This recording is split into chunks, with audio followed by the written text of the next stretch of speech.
Olá, queridos. Boa noite para todos, na paz de nosso Senhor e Salvador Jesus Cristo. Tudo bem com vocês? Amados, nesta oportunidade, nós vamos trazer um assunto bem interessante. Neste momento, nós vamos falar sobre a calúnia dos judeus sobre o corpo e a moral de Jesus. Tá bom? Nós vamos trazer duas calúnias dos judeus. Por que não dizer duas mentiras sobre a pessoa de Jesus? Bom, a primeira mentira dos judeus sobre a pessoa de Jesus está relacionada à ressurreição do corpo de Jesus, certo? Vamos lá. A primeira mentira dos judeus sobre a pessoa de Jesus está relacionada à ressurreição do seu corpo. Vamos lá. E eu convido vocês para lermos em Mateus capítulo 28 e versículo 11, que diz assim, ó: E quando iam, eis que alguns da guarda, chegando à cidade, anunciaram aos príncipes dos sacerdotes todas as coisas que haviam acontecido. E congregados eles com os anciãos, e tomando conselho entre si, deram muito dinheiro aos soldados, ordenando: Dizei, vieram de noite os seus discípulos, e, dormindo nós, o furtaram. E se isso chegar a ser ouvido pelo governador, nós o persuadiremos e vos poremos em segurança. E eles, recebendo o dinheiro, fizeram como estavam instruídos, e foi divulgado este dito entre os judeus até ao dia de hoje. Vamos lá. Até o dia em que este evangelho foi escrito, era divulgado entre os judeus o quê? Que os discípulos tinham vindo de noite e roubado o corpo de Jesus. E para isso, como diz o fragmento aqui, eles chamaram os soldados, né, que contaram o que aconteceu, o que viram, e disse o seguinte, ó: Dizei, vieram de noite os seus discípulos, e dormindo nós o furtamos. E dormindo nós o furtaram. Ou seja, dormindo os soldados, os discípulos furtaram o corpo de Jesus. E se isso chegar a ser ouvido pelo governador, nós o persuadiremos e vos poremos em segurança. E eles, os soldados, recebendo dinheiro, fizeram como estavam instruídos. E foi divulgado este dito entre os judeus até ao dia de hoje. Pois bem, aqui é a primeira mentira dos judeus sobre a questão do corpo de Jesus. Foi que os judeus resolveram divulgar, os mestres do judaísmo, e assim divulgar para a nação, que na verdade Jesus não havia ressuscitado. Sim, eles pagaram uma grande soma de dinheiro para os soldados romanos e instruíram eles para dizer, olha, eles vieram de noite enquanto nós dormíamos e eles roubaram o corpo de Jesus. Digno de nota também que, de acordo com a crítica, certo? De acordo com a crítica, o Evangelho de Mateus ele foi escrito talvez lá no ano 90, entre 85, 90, até mesmo 100. Certo? De acordo com os críticos, e quando eu falo com os críticos, necessariamente agora eu não estou usando a palavra crítico em relação a inimigos de Jesus, mas quando eu falo crítico, eu falo da crítica textual, certo? E muitos cristãos, eles conhecem a crítica textual.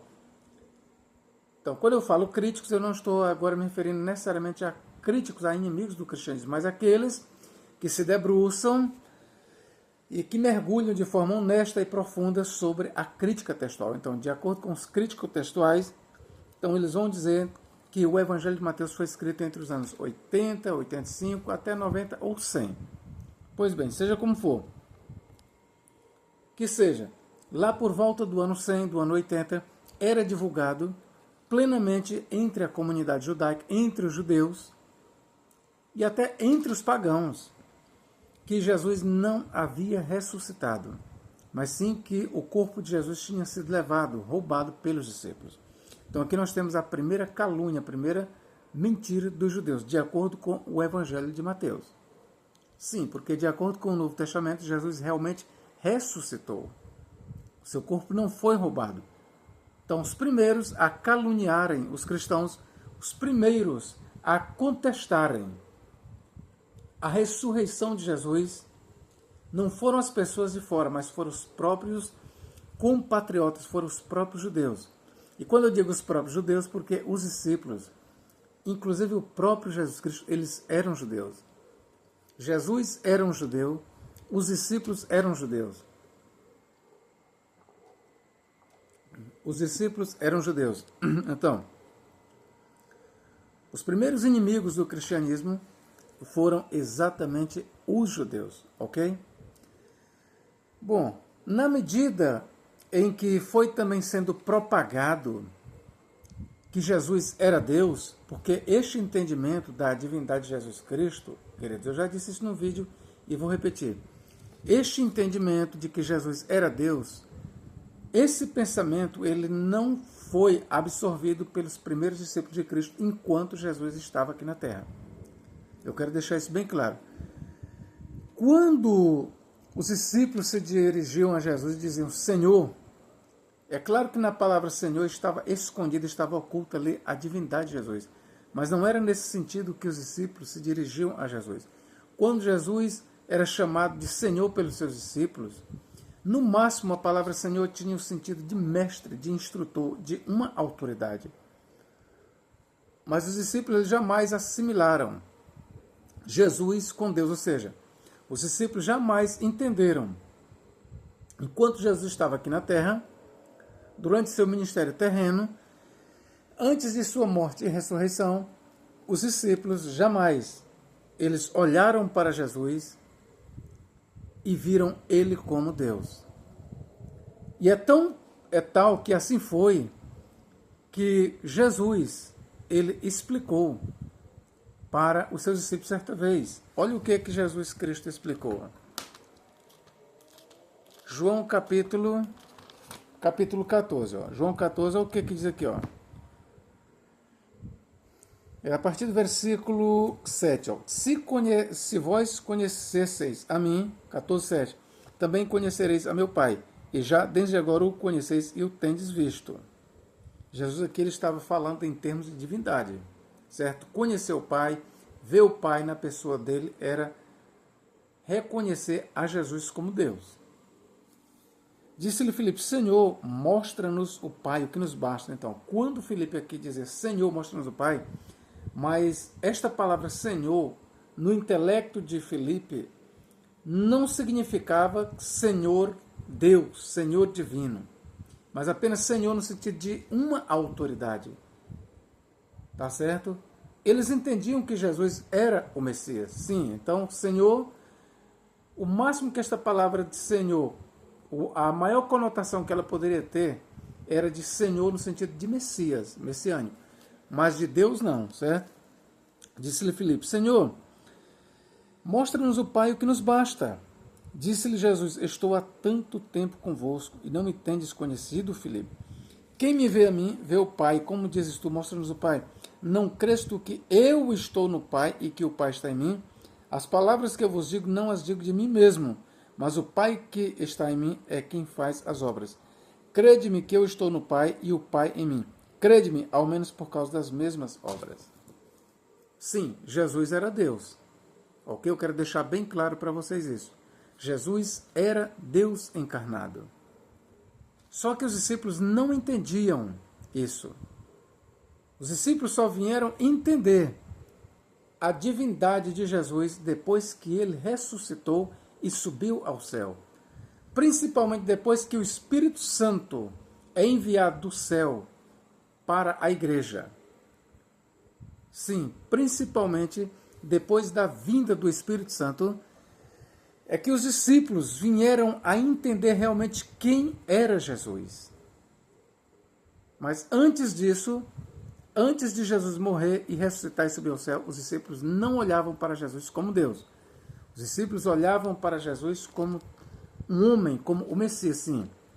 E diga-se de passagem uma coisa, depois que Jesus morre, antes de ele ressuscitar e aparecer para os discípulos, a esperança messiânica dos discípulos estava morta. Certo? O que, professor? Exatamente, os discípulos, sequer eles viam mais Jesus como um Messias, mas apenas como um profeta. Olha o que é que Lucas diz aqui, ó. Só para vocês verem o posicionamento dos discípulos após a morte de Jesus. Vamos lá aqui, ó. Ok, Lucas capítulo... Deixa eu ver se eu... Conto bem aqui, Lucas capítulo 24. A partir do versículo 3, ó. E eis que no mesmo dia iam dois deles para uma aldeia que distava de Jerusalém, 70 estádios, cujo nome era Emaús. Iam falando entre si de tudo aquilo que havia sucedido. E aconteceu que, indo eles falando entre si e fazendo perguntas um ao outro, o mesmo Jesus se aproximou e ia com eles. Mas os olhos deles estavam como que fechados, para que o não conhecessem. E ele lhes disse, que palavras são essas que caminhando trocais entre vós? E por que estáis tristes? E respondendo um, cujo nome era Cleopas, disse-lhe, és tu só peregrino em Jerusalém? És tu só peregrino em Jerusalém? E não sabes as coisas que nela têm sucedido nestes dias? E ele, Jesus, lhes perguntou, quais? E eles lhe disseram, as que dizem respeito a Jesus, o Nazareno. Ó, a Jesus, o Nazareno. Veja que eles não trataram mais ele como o Messias. As que dizem respeito a Jesus, o Nazareno, que foi um profeta poderoso. Ou seja, como é que eles estavam vendo Jesus? A partir do momento em que Jesus morre e não apareceu para eles, que eles não tiveram, sim, certeza da sua ressurreição, pronto, depois que Jesus morre, a fé messiânica dos discípulos também morreu. Então, eles olhavam agora para Jesus apenas como um grande profeta, mas eles estavam desiludidos. Para eles, para os discípulos, até este momento, Jesus não teria sido o Messias, mas apenas um grande profeta. Ora, e se para os discípulos, até este momento, Jesus não teria sido o Messias, porque eles estavam desiludidos com a morte, que dirá Deus? Ok? Se neste momento é que eles não concebiam Jesus como Messias, que dirá como um Deus encarnado? Vamos lá. As que dizem respeito a Jesus, o Nazareno, que foi um profeta poderoso em obras e palavras diante de Deus e de todo o povo, e como os principais, os sacerdotes e os nossos príncipes o entregaram à condenação de morte e o crucificaram. Então veja que aqui, neste momento, eles não estavam conhecendo Jesus e para eles Jesus estava morto. Isso implicava o quê? Para eles a morte de Jesus implicava o quê? O fim de uma esperança, o fim de um sonho. Os discípulos realmente eles acreditaram que Jesus era o Messias. Mas com a morte de Cristo, toda a sua esperança em Jesus de que ele fosse o Messias morreu. Então para eles Jesus foi um grande profeta. E isso eles já enxergavam também ali enquanto ele em vida. Mas o que foi que restou? Depois da morte de Jesus, na cabeça deles, que Jesus foi um grande profeta. Mas o Messias não. Eles não tratavam a Jesus como Messias, mas apenas como um grande profeta. Um profeta cheio de obras, ok? Então por que que eu estou trazendo esta questão aqui de que os discípulos não viam Jesus como Deus? Você vai já entender. Eu tenho aqui a obra de Orígenes contra Celso. E aqui nós vamos para a segunda mentira dos judeus, ou mais do que uma mentira, uma calúnia. Orígenes, ele escreveu uma obra contra Celso, talvez isso aqui foi escrito entre os anos 220 ou 240. E Celso, ele foi um filósofo, dizem que era um platonista, outros que era um epicurista. Bom, ele era um filósofo. E ele era mais do que um filósofo. Celso, ele era um antagonista do cristianismo. Ele era um inimigo ferrenho do cristianismo. E ele escreveu uma obra contra o cristianismo. E mais ou menos 100 anos depois, no máximo, Orígenes, então um grande erudito do cristianismo primitivo, ele resolveu refutar toda a obra de Celso. E uma das alegações de Celso, prestai bem atenção, Celso viveu no século II, talvez no ano 150, 140, 180, por aí assim, certo? Então, o que Celso escreveu? Celso, inimigo do cristianismo, ele escreveu um livro e no seu livro o personagem que ele, vamos dizer, incorporou foi um judeu, certo? O personagem que ele trouxe para lutar contra o cristianismo no seu livro, o personagem fictício, mas que era extraído de uma realidade, era um judeu. Então, Celso, na sua calúnia contra o cristianismo, ele se serve agora de uma crença dos judeus, porque era uma crença dos judeus. Era uma divulgação dos judeus. Qual?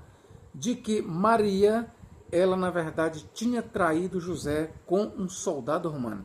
Olha o que Orígenes vai falar sobre as palavras de Celso. Orígenes contra Celso, livro 1, capítulo 32, diz aqui, ó. Voltemos às palavras atribuídas ao judeu. Voltemos às palavras atribuídas ao judeu. Aí escreve Celso, aqui Orígenes citando, a escrita de Celso que atribui ao judeu. A mãe de Jesus foi expulsa pelo carpinteiro, que a tinha pedido em casamento por ser culpada de adultério e ter engravidado de um soldado chamado Pantera.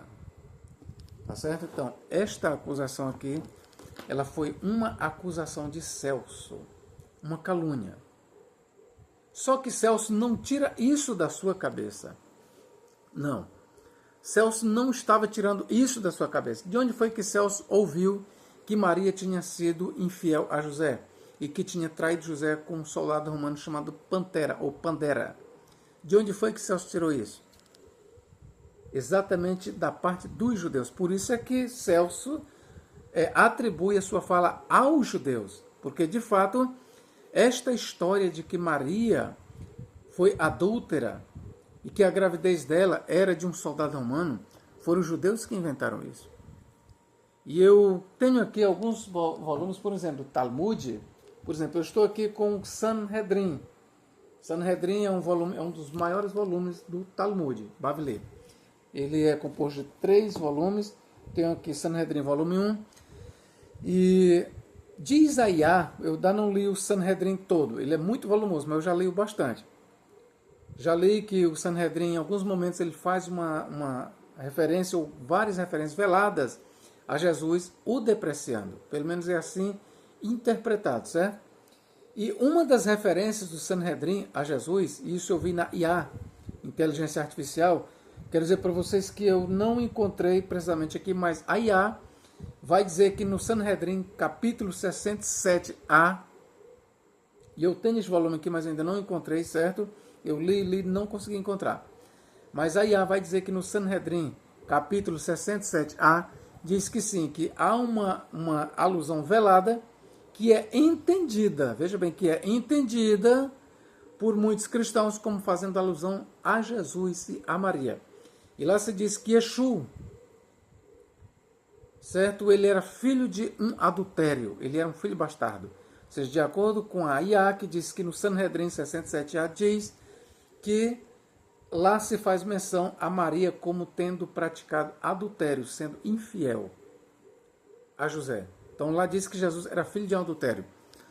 Vou ler direitinho e depois eu posso confirmar para vocês. Eu pessoalmente tenho o volume, mas não vi ainda. Mas o volume é muito grande, o volume do Sanhedrin, certo? Mas o que eu quero lhes dizer é que de fato os judeus eles caluniam Jesus. Por exemplo, eles diziam que Jesus ele fazia todas aquelas obras, era por Belzebu, isso você encontra nos evangelhos. Os judeus, de fato, eles depreciam a Jesus de todas as formas. Você pode sim ler no próprio evangelho, nos evangelhos de Mateus, Marcos e Lucas, que todas as obras que Jesus fazia, expulsar demônios, tudo aquilo, de forma miraculosa, então os judeus diziam, os mestres do judaísmo diziam que Jesus fazia aquilo era por Belzebu, o principal dos demônios. Então veja que mesmo Jesus em vida, os judeus já o caluniavam, já levantavam grandes difamações sobre a sua pessoa. Então nós temos pelo menos essas 3 aqui, que nós podemos provar. Então vamos aqui pela ordem. Jesus, durante seu ministério, os judeus diziam que ele expulsava os demônios, era por Belzebu, era por Satã, o príncipe dos demônios. Uma outra calúnia que surgiu depois da sua morte, depois da sua morte, foi que o seu corpo não tinha sido ressuscitado, que ele não tinha sido ressuscitado, mas sim que os discípulos tinham roubado o seu corpo. E isso eu já li para vocês em Mateus. E nós encontramos, sim, em Celso, certo? Nos escritos de Celso, citado por Joséfo, Celso exatamente atribui este argumento do adultério de Maria a um judeu. Olha o que Celso diz, ó. Ok, ó. A mãe de Jesus foi expulsa pelo carpinteiro, que tinha pedido em casamento por ser culpada de um adultério e ter engravidado de um soldado chamado Pantera. O que Orígenes vai dizer? Ó? E vejamos se os autores, aqui é Orígenes que vai falar, ó, e vejamos se os autores desta fábula de adultério da Virgem com Pantera e repudiada pelo carpinteiro não a forjaram cegamente para poderem negar a conceição milagrosa pelo Espírito Santo.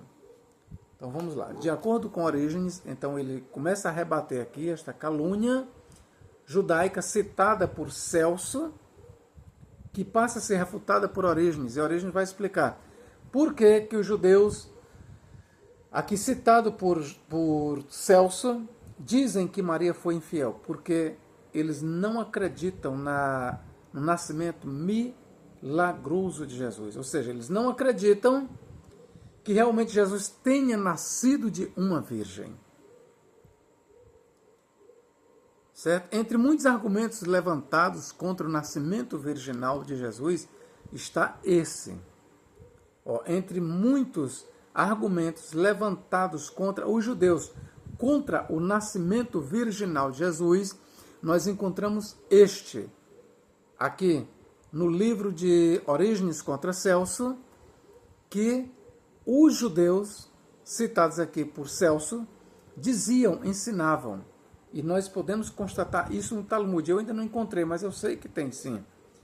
Certo? E o Talmud é da mesma época. Eu quero só lembrar vocês que quando Orígenes escrevia o seu tratado contra Celso, por esta mesma época começava-se a escrever o Talmud, inclusive este que eu acabei de ler aqui. Certo? Então, os judeus, como eles não acreditavam no nascimento virginal de Jesus, um dos seus argumentos era no campo da moral. Qual era? Exatamente dizer que não, que a história de que Maria apareceu grávida e que o que nela estava sendo gerado era do Espírito Santo, não, aquilo ali não era nada de filho de Deus, gerado do Espírito Santo, não, ali era filho de um adultério. Era filho do adultério. Então os judeus eles espalharam que não, que Maria, na verdade, ela não concebeu do Espírito Santo. Ela não estava grávida do Espírito Santo, mas o que a gente lê nos evangelhos, de que ela concebeu da parte do Espírito Santo, na verdade, ela concebeu de um soldado romano chamado Pantera. Certo? Então, esta era uma versão também dos judeus, que foi preservada e repassada contra os cristãos por Celso, e que foi citada aqui por Orígenes, e Orígenes a refuta, dá a sua resposta. Aí eu quero dizer aqui para vocês, os judeus eles levantaram isso, e você pode até acreditar, mas quem prova? Vamos lá, eu estou sendo aqui muito racional, sem paixão cristã. Os judeus eles dizem, ou pelo menos na época aqui do segundo século eles divulgavam isso, que Maria tinha sido adúltera. Certo? E cadê a prova para isso? Bom, se nós não temos nenhuma prova, ouçam bem, eu estou usando argumento contra argumento. Se nós não podemos provar que Jesus nasceu de uma virgem, porque isto é artigo de fé, você tem que acreditar no Novo Testamento, sim, nós temos que acreditar no Novo Testamento. Se nós não podemos provar que Jesus nasceu de uma virgem, os judeus também não podem provar que Jesus é fruto de um adultério. Eles nunca provaram isso. Divulgaram, sim, mas nunca provaram. Também, os judeus nunca provaram que Jesus expulsava demônios por Belzebu. nunca provaram e nem vão provar. Os judeus também nunca provaram que o corpo de Jesus foi roubado. Cadê a prova? Eles já trouxeram a prova? Nunca provaram. Nunca. Os judeus nunca provaram que o corpo de Jesus foi roubado. Eles não acreditam que Jesus ressuscitou, mas eles não provam. Aliás, aqui eu quero dizer que nenhum daqueles que negam a ressurreição de Jesus podem provar que ele não ressuscitou. Você vê aí canais no YouTube, alguns dizem, não, é lenda, a ressurreição de Jesus é lenda. Muitos mitos romanos e gregos também nós temos entre os heróis gregos e romanos, muitos que ressuscitaram. Então Jesus é só mais uma lenda, é só mais um mito, ele não ressuscitou. Mas pergunte para estas pessoas, você prova que Jesus não ressuscitou? Você tem como provar? O máximo que ele vai te mostrar é, não, mas os mitos, existem mitos paralelos que mostram pessoas que ressuscitaram. Será que isso, o fato de haver mitos, mitologia, heróis que morreram e ressuscitaram, será que realmente isso prova que Jesus não ressuscitou? Vamos ser coerentes. Será que realmente isto prova que Jesus não ressuscitou, amado?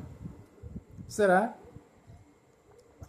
Aqui eu deixo esta pergunta para você, vamos ser honestos. Será que os mitos que falam de heróis que ressuscitaram, será que isto labuta contra a ressurreição de Jesus? Será que isso prova que Jesus não ressuscitou? Será? O judeu, quando ele levanta o argumento, a calúnia, que diz que Maria foi uma adúltera, que traiu a José, eles têm como provar isso? Eles não têm como provar isso. Não tem como provar. Eles não têm como provar. Ok? Primeiro, nos dias de Jesus, irmãos, nos dias de Jesus, pelo menos, uma mulher, quando ela era acusada de adultério, porque de acordo com a lei ela tinha que ser apedrejada, morta. Certo? Mas vamos dizer que nos dias de Jesus a lei estava um pouco mais branda, tinha outras coisas. Então vamos lá. Mas no mínimo esta mulher ela tinha que ser levada ao sinédrio. Alguma penalidade ela ia ter que sofrer. E por quê? Porque se ela traiu a José com um soldado romano, para os judeus dizerem isso, eles tinham que ter provas. E cadê as provas? Se eles tinham as provas, então ela tinha que ter sido levada ao sinédrio para lá, mediante provas, testemunhos, isso ser averiguado. De acordo com a Torá, Maria teria que ser apedrejada. De acordo com a Torá.